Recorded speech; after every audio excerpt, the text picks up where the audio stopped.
நேற்று என்னோடய போர்ட்ஃபோலியோ நான் ஓப்பன் பண்ணி பார்க்கச்சல சடனாக ஒரு புது ஷேர் அப்பியர் ஆயிருந்துச்சு. ஸோ VAML அதில் 966% ப்ராஃபிட் மட்டுமே காமிச்சிது. ஸோ அதாவது நான் ஒரு 1800 இன்வெஸ்ட் பண்ணியிருக்கேன், எனக்கு ப்ராஃபிட் மட்டுமே 17,000 ப்ராஃபிட்டாக காமிச்சிது.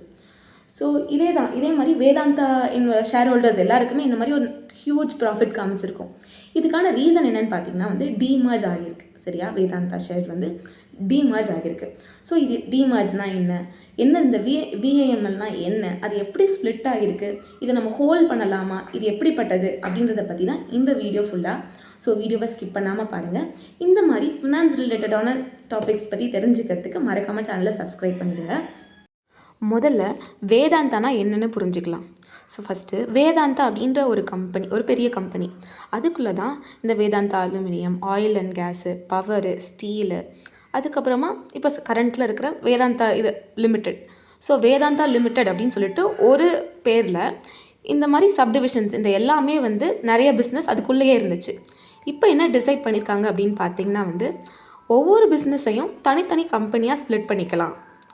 எப்படின்னா இந்த எல்லா சின்ன சின்ன கம்பெனிஸையும் ஒரே அம்ப்ராலாவில் வைக்காமல் அலுமினியம் பிஸ்னஸ் தனி ஃபோக்கஸு, பவர் பிஸ்னஸ்க்கு தனி ஃபோக்கஸ், ஆயில் அண்ட் கேஸ்க்கு வேறு மாதிரி ஆப்ரேட் ஆகும்.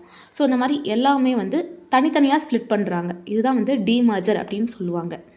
ஸோ இந்த ப்ராசஸ் சிம்பிளாக சொல்லணுன்னா ஒரு பெரிய கம்பெனியை சின்ன சின்ன ஃபோக்கஸ்டு கம்பெனியாக மாற்றுறது தான் இந்த டீமர்ஜர் அப்படின்னு அர்த்தம். சரியா, இந்த 5 என்டிட்டிஸ் தான் வேதாந்தா லிமிட்டட்லேருந்து புதுசாக எமர்ஜ் ஆகி வரப்போகுது. சரியா, ஸோ இது எப்படின்னா யார் யாருக்கெல்லாம் அப்ளிகபிள் அப்படின்னு பார்த்தீங்கன்னா மே 1க்கு முன்னாடி வரைக்கும் நீங்கள் வேதாந்தா லிமிடெட் வாங்கி வச்சுருந்தீங்கன்னா கண்டிப்பாக உங்களுக்கு அது அப்ளிகபிள். என்றைக்கு இது லைவாக ரிலீஸ் ஆச்சுன்னு பார்த்தீங்கன்னா June 15, அதாவது நேற்று தான் இது ரிலீஸ் பண்ணியிருக்காங்க. எதுக்கு எவ்வளோ எப்படியெல்லாம் ஸ்ப்ளிட் ஆகுது அப்படின்ற ரேஷியோஸ் எல்லாமே 1:1 ரேஷியோவில் தான் நமக்கு ஸ்ப்ளிட் ஆகுது. என்ன எப்படி அப்பியர் ஆக போகுதுன்னு பார்த்தீங்கன்னா Vedanta aluminium metal limited VAML, அதாவது அலுமினியத்துக்கு மட்டும் தனியாக ஒரு ஷேர். சரியா, தென் வேதாந்தா பவர் லிமிடெட். இதுக்கு முன்னாடி இதோட நேம் என்னன்னா தால்வாடி சாபோ பவர் லிமிடெட் அப்படின்னு இருந்துச்சு. இப்போது வேதாந்தா பவர் லிமிடெட்னு சொல்லிட்டு லிஸ்ட்டில் அப்பியர் ஆக போகுது. Then Vedanta oil and gas limited. இதுக்கு முன்னாடி மால்கோ எனர்ஜி லிமிடெட்னு இருந்தது. இதுதான் தேர்டாக லிஸ்ட் ஆக போகிறது. அண்ட் ஃபைனலாக Vedanta iron and steel limited VISLன்னு இருக்கும். இப்போது எல்லாருக்கும் இருக்கிற கொஸ்டின் என்னதுன்னா, எப்படி இந்த ஷேர் நமக்கு வந்திருக்கு அப்படின்றது தான். சிம்பிள். May 1க்கு முன்னாடி, May 1 ரெக்கார்டட் டேட்டுக்கு முன்னாடி, அதாவது May 1 லீவு ஹாலிடே. ஸோ அதுக்கு முன்னாடி April 29க்கு முன்னாடி நீங்கள் பை பண்ணியிருந்தீங்கன்னா, இந்த வேதாந்தா ஷேர் வச்சுருந்தீங்கன்னா உங்களுக்கு இந்த ஷேர்ஸ் எல்லாமே அலாட் ஆகும். ஃபார் எக்ஸாம்பிள் இப்போ என்கிட்ட நான் 37 குவான்டிட்டி வாங்கி வச்சுருக்கேன். அப்போ நான் வாங்கினப்போ 49 ரூபா. சரியா, அது மாதிரி 37 குவான்டிட்டி நான் வாங்கியிருக்கேன். ஸோ ஆப்வியஸாக எனக்கு 37 VAML, 37 power, 37 oil and gas and 37 VISL கிடைக்கும் எனக்கு. இங்கே ஒரு இம்பார்ட்டண்ட்டான பாயிண்ட் இருக்குது. நிறைய பேர் இந்த ஸ்க்ரீன்ஷாட்டை பார்த்துட்டு என்ன தெரியுமா நினைப்பாங்க, ஓவர் நைட்டில் ஒரே நாள் ராத்திரியில் 900% வந்துருச்சு அப்படின்னு நினைக்கிறாங்க. ஸோ அது கிடையாது. ஆக்சுவலாக இது முழுக்க ஒரு சிம்பிள் எக்ஸாம்பிள். ஒரு ஃபுல் பீஸா இருக்குதுன்னு இமேஜின் பண்ணிக்கோங்களேன். இதில் 6 பீஸ் இருக்கா, இந்த 6 பீஸா இதோட மொத்த வேல்யூ 600 வச்சுக்கோங்க. ஸோ நான் இப்போ 6 சின்ன சின்ன பீஸாக ஸ்லைசஸாக கட் பண்ணியிருக்கேன். அப்போது ஒரு பீஸோட மதிப்பு எவ்வளோ இருக்கும்? 100 ரூபா. கவுண்ட்டு தான் அதிகமாகிருக்கு, அதோட எண்ணிக்கை, அதாவது கவுண்ட் சின்ன சின்ன கவுண்ட்டாக அதிகமாகிருக்கே தவிர்த்து அதோட இது குறையலை. அதோட வேல்யூ அப்படியே தான் இருக்குது, அது சேம் தான். இங்கே 3 இருக்குது. ஸோ தனித்தனியாக ப்ளேஸ் பண்ணி வைக்கிறதுனால அதோட மதிப்பு அதே தான் இருக்கும். கவுண்ட் நம்பர் ஆஃப் கம்பெனிஸ் தான் அதிகமாகதே தவிர்த்து அதோட வேல்யூன்றது அதே தான், சேமாக தான் இருக்கும். ஸோ நான் சொன்ன மாதிரி பெஸ்ட் எக்ஸாம்பிள் பீட்சா தான். ஸோ $10 இருந்தது. ஸோ ஸ்ப்ளிட் பண்ணதுக்கப்புறமா 2.5 சேம் தான். யூனிட்டு தான் அதிகமாக இருக்குது. ஒரு யூனிட்டாக இருந்தது, இப்போ 4 யூனிட்டாக இருக்குது. அவ்வளோதான். சரி, ஏன் இப்படி கம்பெனியை டீமர்ஜ் பண்ணுறாங்க, ஏன் இப்படி ஸ்ப்ளிட் பண்ணுது? இதுக்கு நிறைய ரீசன்ஸ் இருக்குது. முதல்ல ஒரு கம்பெனிக்குள்ளே நிறைய பிஸ்னஸ் இருந்தால் இன்வெஸ்டர்ஸ்க்கு கிளியரான ஒரு அனாலிசிஸே இருக்காது, கொஞ்சம் டிஃபிகல்ட்டாக இருக்கும். ஃபார் எக்ஸாம்பிள், ஒருத்தருக்கு அலுமினியம் மட்டும் இன்ட்ரெஸ்ட் அதிகமாக இருக்கும், இன்னொருத்தருக்கு ஆயில் பிஸ்னஸ் அதிகமாக, அதோட நாலேஜ் இன்ட்ரெஸ்ட் எல்லாமே அதிகமாக இருக்கும். அப்போது ஒரு இன்வெஸ்டர்ஸாக இருக்கச்சல அந்த எல்லாமே ஒன்றா இருந்தாலும் அவங்களால அனலைஸ் பண்ணுறது ரொம்ப கஷ்டமாக இருக்கும். ஓகேவா, ஒரு ப்ராஃபிட்னு ஒன்று வந்ததுனாலும் அது எதனால அப்படின்றது தெரியவே தெரியாது. அலுமினியத்தாலேயா இல்லை ஆயிலாலேயான்னு சொல்லிட்டு எதுவுமே அவங்களால கிளாஸிஃபை பண்ண முடியாது. ஸோ செப்பரேட் கம்பெனியாக ஸ்ப்ளிட் பண்ணும்போது ஒவ்வொரு பிஸ்னஸ்க்கும் ஒரு ஒரு ஐடென்டிட்டி இருக்கும். அப்போது மேனேஜ்மெண்ட் கூட அந்த பர்டிகுலர் பிஸ்னஸ் மேலே எவ்வளோ ஃபுல் ஃபோக்கஸ் எப்படி பண்ணலாம் அப்படின்றது தெரியும். அதோட இன்வெஸ்டர்ஸ்க்கும் ரொம்ப ஈஸியாக இருக்கும்.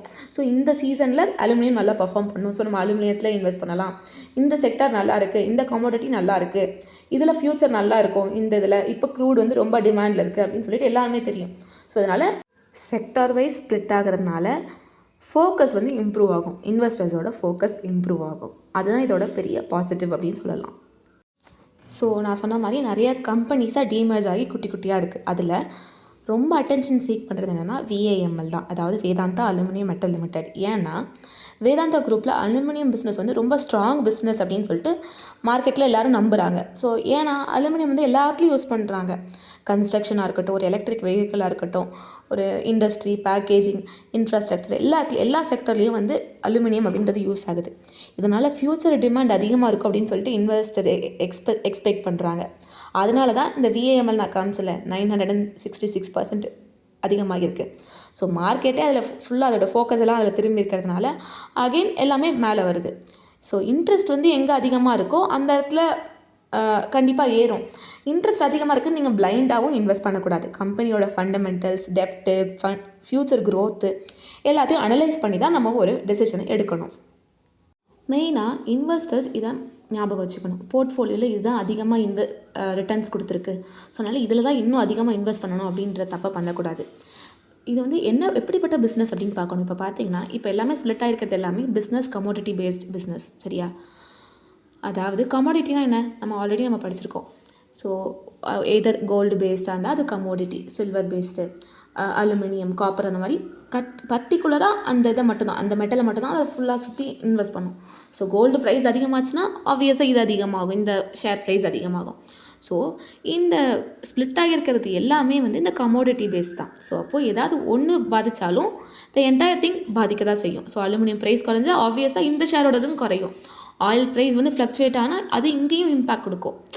ஸோ ஸ்டாக் மார்க்கெட்டை பொறுத்த வரைக்கும் ப்ரைஸை கண்டிப்பாக எஃபெக்ட் பண்ணும் இந்த சென்டிமெண்ட்லாம். ஸோ சடனாக ஒரு டைம் ஹைப் வருதுன்றதுக்காக அதுலேயே மீதி இருக்க பணத்தெல்லாம் டக்குன்னு இன்வெஸ்ட் பண்ணக்கூடாது. கம்பெனி நல்லபடியாக அனலைஸ் பண்ணி அதுக்கு டெப்ட்ஸ் இருக்கா, ஃபண்டமெண்டல்ஸ் எப்படி இருக்குது, அதோட ஃப்யூச்சர் க்ரோத் எப்படி இருக்குது, பிஸ்னஸோட குவாலிட்டி எப்படி இருக்குது அப்படின்றத அனலைஸ் பண்ணி தான் நம்ம இன்வெஸ்ட் பண்ணணும். பர்சனலி இந்த எக்ஸ்பீரியன்ஸ் எனக்கு ஒரு நல்ல லேர்னிங் மொமெண்ட் தான். யூஸ்வலாக நம்மளோட போர்ட்ஃபோலியோவில் புதுசாக ஒரு ஷேர் வந்தது, சடனாக வந்தது, நம்ம கண்டிப்பாக கன்ஃபியூஷன் இருக்கும். ஸோ நீங்கள் அப்போது அண்டர்ஸ்டாண்ட் பண்ண வேண்டியது என்னென்னா, ஸ்டாக் மார்க்கெட்டை பொறுத்த வரைக்கும் வெறும் இன்வெஸ்ட்மெண்ட் மட்டும் கிடையாது, இன்வெஸ்ட் பண்ணுறது மட்டும் கிடையாது. போனஸ் இருக்குது, ஸ்ப்ளிட் இருக்குது, டிமர்ஜர் இருக்குது, டிவிடெண்ட் இருக்குது, அந்த மாதிரி நிறையாவே இருக்குது. இந்த வீடியோ உங்களுக்கு பிடிச்சிருந்தா மறக்காமல் இந்த வீடியோக்கு ஒரு லைக் போட்டுருங்க, மறக்காமல் சேனலையும் சப்ஸ்கிரைப் பண்ணிவிடுங்க. அண்ட் ஃபார் மோர் வீடியோஸ் சேனலில் இருக்க ப்ளேலிஸ்ட்டை செக் பண்ணிக்கோங்க. உங்களுக்கு ஏதாவது சஜஷன், உங்களுக்கு ஏதாவது டவுட்ஸ் இருந்தால் அதை கமெண்ட் செக்ஷனில் சொல்லுங்கள். தேங்க்ஸ் ஃபார் வாட்சிங்.